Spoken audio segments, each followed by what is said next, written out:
Our topic is a time I wish I had an undo button, but we're going to start this afternoon with Happy O.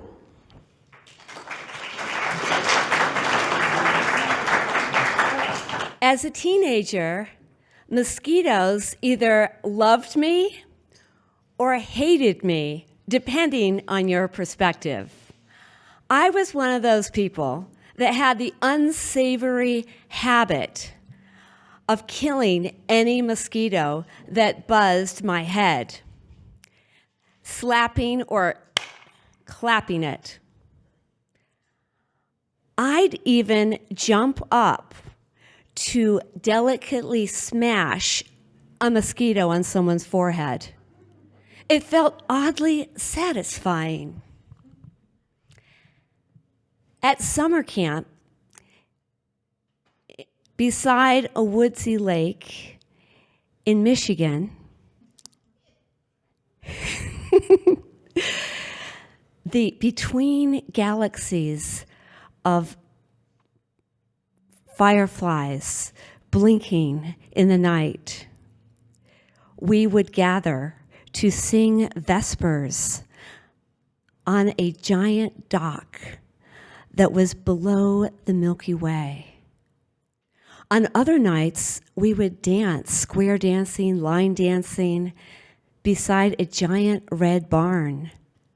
And yet, on other evenings, we found ourselves beside a swampy, boggy marsh on the edge of the lake where it was particularly riddled with cattails and croaking bullfrogs and little plipping frogs and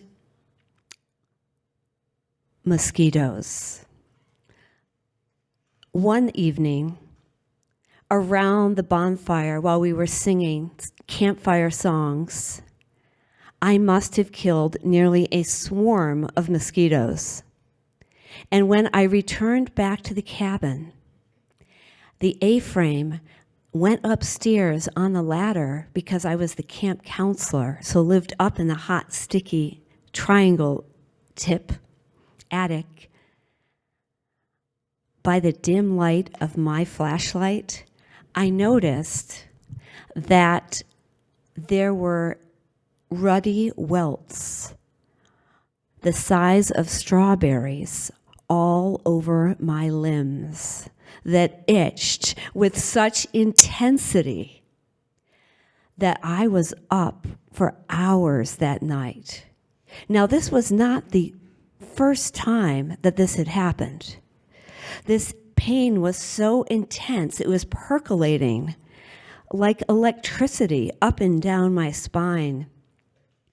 And I realized that evening that I was going to have to quit my job, that I was going to have to return to a suburb where we lived in Toledo, Ohio, for the rest of the 2.5 months of summer, and explain to my friends exactly why I quit this very cool job where I was teaching horseback riding and sailing and canoeing and even diving off of high wooden platforms, multi-stories high, into the lake. Imagining that scenario, I realized I can't face my friends. I can't go back. So, with tears in my eyes, holding them back, and the pain stinging, excruciating throughout my body, I did something desperate. At a Christian summer camp, something that possibly no kid ever does, I prayed. I prayed for the understanding, the scientific explanation as to why I was apparently being singled out. It wasn't that I was whining, poor me. I earnestly wished to know the reason. There was a long silence, but then I heard a distant voice, a voice that was ethereal and soothing, a voice that was as gentle as a loving mother, yet as powerful and firm as a father. And I realized that this voice was going to share something. Since you would earnestly like to know why you are receiving this pain and understand how to stop the pain of a mosquito bite from ever happening again, I will tell you, said the voice, in this eerie, undefinable way. The voice said, there are 7 things you must do. The first is you must, 1, stop killing us. Pardon me, not us, mosquitoes. 2, stop killing us. And 2 is to stop hating us. The voice continued. 3rd, you must, and he repeated, 1, stop killing us. 2, stop hating us. 3, stop disliking us. Now that seemed a little extreme. After all, I had never met anyone who didn't dislike mosquitoes. 4th, said the voice, you must, 1, stop killing us. 2, stop. 3, stop. And 4, be neutral to us. 5th, you must first stop killing us, stop hating us, stop disliking us, be at least neutral to us. And 5th, you must like us. Like a mosquito? Impossible. Think more deeply, advised the voice.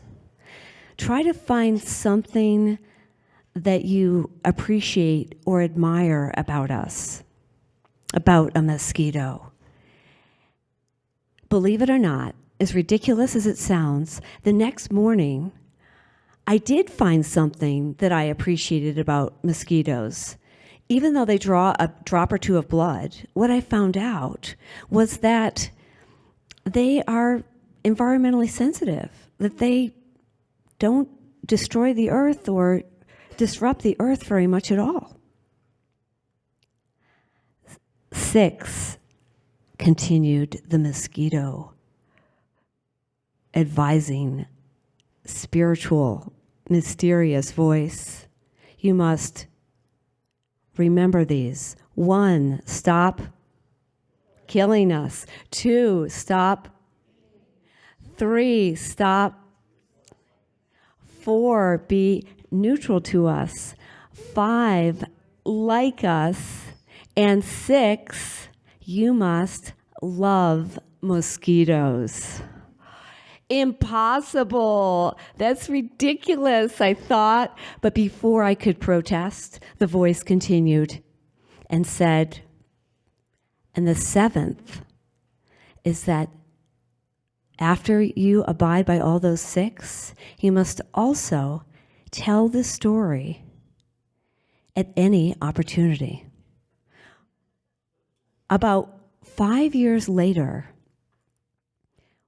at age 20, while living at an ashram in India, I learned that that voice was probably a deva, which is an overarching deity who represents a species in this case.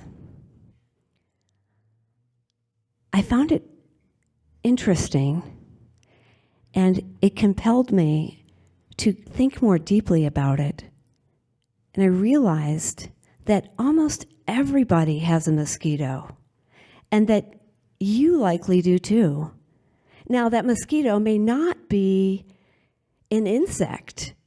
It may be a human being or a home or a job or a situation, anything that irritates. So I'd like to invite you to imagine your mosquito for a moment, just for fun. It's optional. And if you have any results that are interesting as a result of, after this experiment that you may go on, please let me know. So one last time, stop killing it, stop disliking it, be neutral, like it, love it, and anytime you have the opportunity, tell this story.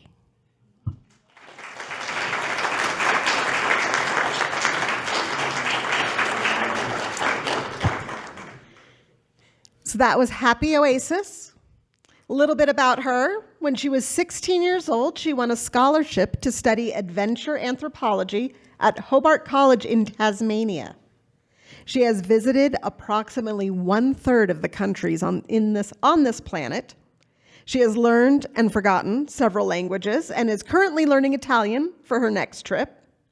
She spent 10 years in what she calls solitary refinement as a forest fire lookout for the National Forest Service. She's an author of 4 books, and one of her favorite treats would be freshly made pies from the apples and peaches at her home, Heaven on Earth retreat here in Prescott. Happy O.